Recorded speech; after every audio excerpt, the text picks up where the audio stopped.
ഈ മാസം 27 മുതൽ ഓഗസ്റ്റ് 2 വരെ KP റോഡിൽ റെയിൽവേ മേൽപ്പാലത്തിന്റെ അടിഭാഗത്ത് റെയിൽവേയുടെ നിർമ്മാണ പ്രവർത്തനങ്ങൾ നടക്കുന്ന സാഹചര്യത്തിൽ KP റോഡിന് വടക്കുവശമുള്ള അടിപ്പാത വഴി ഗതാഗതം തിരിച്ചുവിടേണ്ടി വരുമെന്നതിനാൽ സ്ഥലത്തെ വെള്ളക്കെട്ട് ഒഴിവാക്കുന്നതിനായി അടിയന്തര നടപടികൾ സ്വീകരിക്കണമെന്ന് കായംകുളം നഗരസഭാ ചെയർപേഴ്സൺ P. ശശികല റെയിൽവേയോട് ആവശ്യപ്പെട്ടു.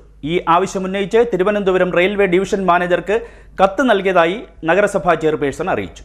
കായംകുളം റെയിൽവേ മേൽപ്പാലം സിമന്റ് കോൺക്രീറ്റ് ജോലികൾക്കും പാലത്തിന്റെ അറ്റകുറ്റപ്പണികൾക്കുമായി ഈ മാസം 27 മുതൽ ഓഗസ്റ്റ് 2 വരെ അടച്ചിടുന്ന സാഹചര്യത്തിൽ ബദൽ സംവിധാനം എന്ന നിലയിൽ KP റോഡിന് വടക്കുഭാഗത്തുള്ള റെയിൽവേ ഓവർബ്രിഡ്ജ് ഉപയോഗപ്രദമാക്കണമെന്ന് നഗരസഭാ ചെയർപേഴ്സൺ P. ശശികല ആവശ്യപ്പെട്ടു. ഈ ആവശ്യമുന്നയിച്ച് തിരുവനന്തപുരം റെയിൽവേ ഡിവിഷൻ മാനേജർക്ക് കത്ത് നൽകിയതായും ശശികല പറഞ്ഞു.